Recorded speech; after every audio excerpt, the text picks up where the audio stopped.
Hello, this is Matt on the Moon Family Sedan channel. Have you seen the monstrosity that is on your screen right now? This is the United States debt clock, with the U.S. national debt currently at, roughly, I'll just round the number here because it's going up so quickly, if I read it to you, it'd be wrong substantially less than a second later. So it's about $32.4 trillion with a T. That's the U.S. national debt. Now, some might say perhaps this isn't very sustainable. And so, look, Attorney Deaton, he was speaking on this topic, and he pointed out, like, most people have no earthly idea what a staggering number it is, even when you're talking about just the interest, the interest payments on all of this debt here. And this is, I'll just tell you this here, right at the outset of the video.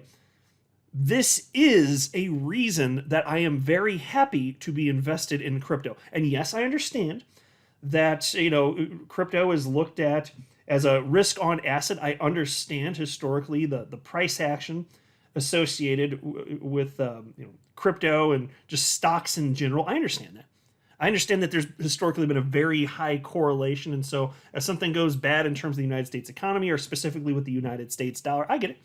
If history keeps doing what it's doing, then you'd actually expect crypto to go down. So why did I just say that I'm thrilled to have crypto? Well, because if the United States dollar crumbles, bringing a whole bunch of other stuff down, well, maybe the dollar ceases to exist. It goes away, but crypto still exists. Markets rebound. I'm just saying, if something like that happened, if the dollar starts tanking or something like this, would you rather have XRP or would you rather have the dollar? So both are tanking at the same time, and it's very clear that markets are crumbling, and as a result, XRP going down because of the dollar. That's what set it off. Which would you rather have? Do you see the point that I'm making here? So even though there's this ridiculous, it does seem kind of silly correlation, I personally, just on an anecdotal level, myself, I hold XRP in crypto for that reason. It makes me very happy to have that exposure. So, and I also am not convinced that it's going to forever be treated the way it is. Maybe it is. Maybe it will be. I'm just not 100% convinced of that. Maybe there will be some sort of decoupling in terms of the way that this stuff is treated here. But maybe you need a whole bunch more collapses first so that people can figure this stuff out first. And so I don't know if the dollar is going to collapse in my lifetime or after. But this isn't sustainable. And I see no effort on either side of the political aisle to fix this. It's just not happening. So anyway, I'll break down some stuff from Attorney Deaton here and share some thoughts. But before going further, I do want to be clear. I do not have a financial background of any kind. I am not offering financial advice. And you definitely should not buy or sell anything because of anything I say or write. I'm just an enthusiast who enjoys making YouTube videos about crypto-related topics, but just as a hobby and just for fun. All right, so there's a tweet shared by Peter St. Onge. I'm probably saying his name wrong, PhD.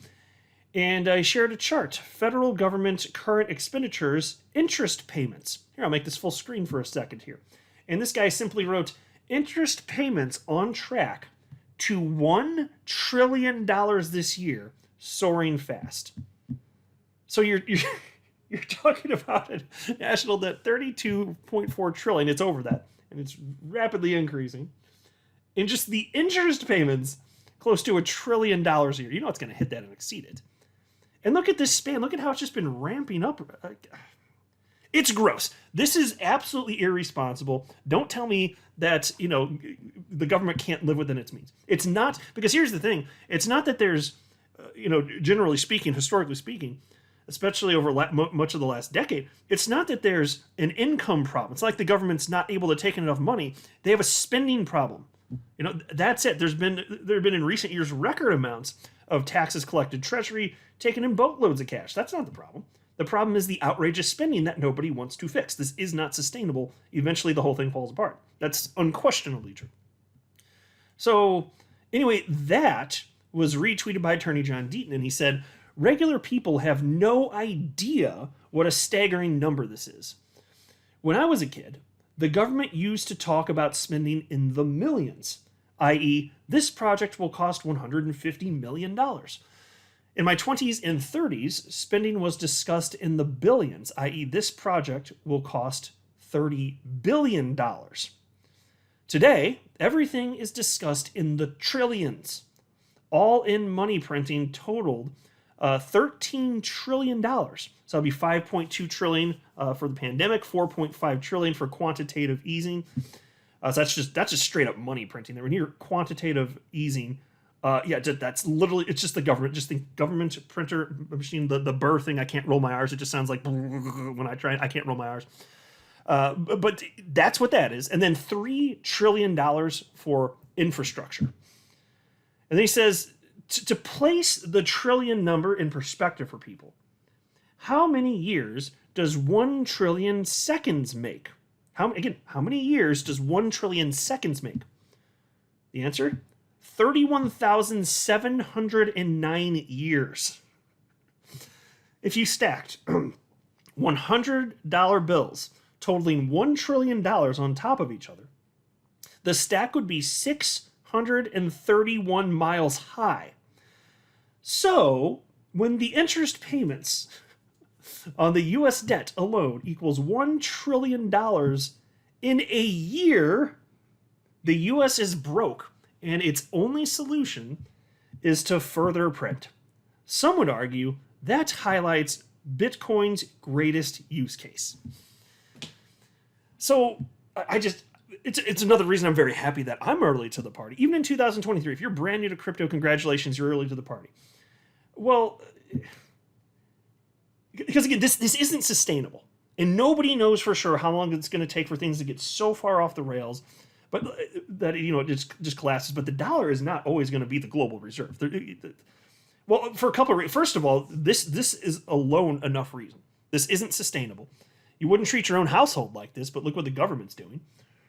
And then on top of that, what seems more reasonable is as adoption of cryptocurrencies increase, for any nation that's not the United States, wouldn't it just make more sense, ideally, to be in a position where there's a global reserve that nobody has any special control over? Because right now, if you're the guy that can print what is the global reserve, if you're the United States, that's a pretty good position. You can exert geopolitical influence the world over. But if for everybody else, that's not like a great thing for them. So I just for that reason alone, just as things evolve, and I don't know exactly what history is going to look like because it hasn't happened yet, this stuff, but that's why the idea of a cryptocurrency, or maybe there's more than one, filling that void, especially when the dollar is being abused, that sounds completely reasonable. So we'll see what happens. Now, there's an interesting response by an XRP community member named JK, and he wrote to attorney Deaton, and he said, how can Bitcoin be a store of value when it literally has zero utility? Bitcoin has a cost problem in that it takes gigawatts of energy just to move it. There are certainly better blockchains and a hash graph that provide real stores of value. And totally fair points. I mean, this is stuff that I've also brought up on my own. So I responded to him and I said, I sometimes say Bitcoin has no utility beyond store of value. And by the way, that store of value itself, it is utility.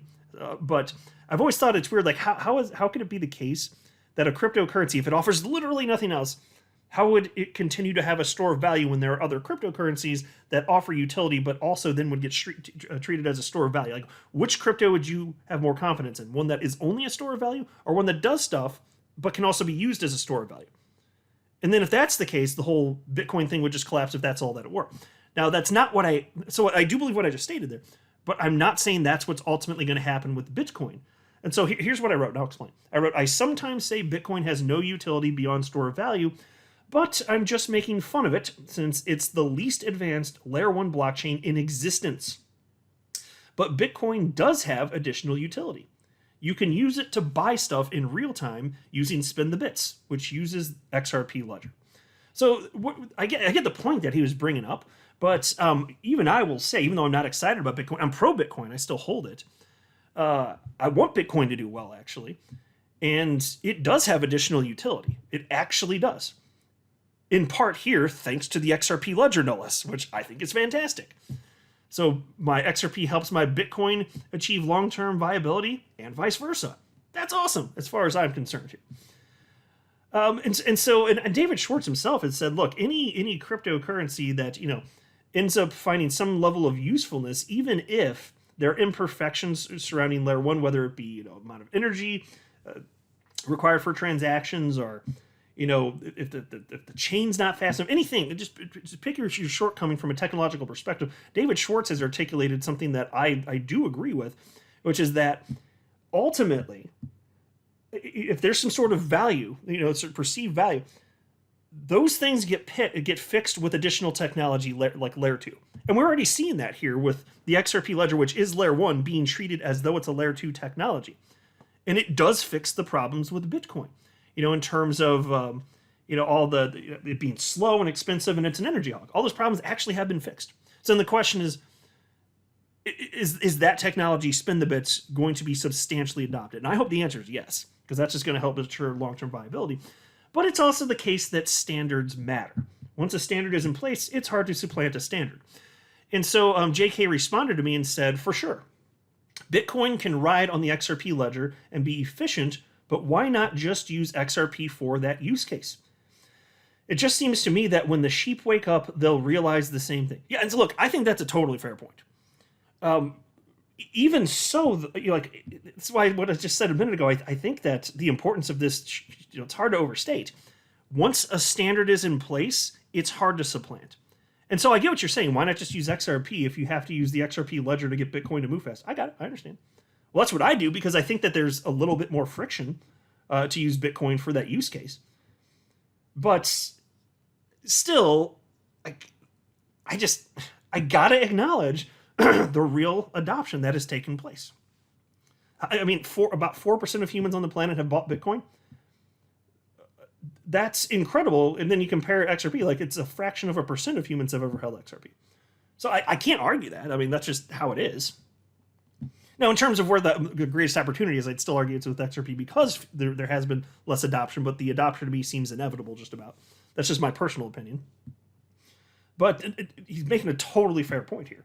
So basically what I'm saying is Bitcoin does have more utility than sometimes we give it credit for in the XRP community. It doesn't mean that it's better than XRP for everything. But that's why you have to consider, though, what are the humans doing? Why are they doing it? Well, the humans are doing what they're doing and continuing to adopt Bitcoin, because once something in life becomes a standard, especially if it's a technology, it's hard to supplant the standard. That's it. And so it can be stupid, and we can just yell, hey, you're wrong, just use XRP. That's not how humans behave, though, as evidenced by their actual real-world behavior today. That's all I'm saying. But yeah, JK, I totally get what the point is that you're making. So perfectly valid to bring up and discuss. I'm not a financial advisor. You should not buy or sell anything because of anything I say or write. That would be a very, very, very bad idea. Until next time, to the Moon Family Sedan.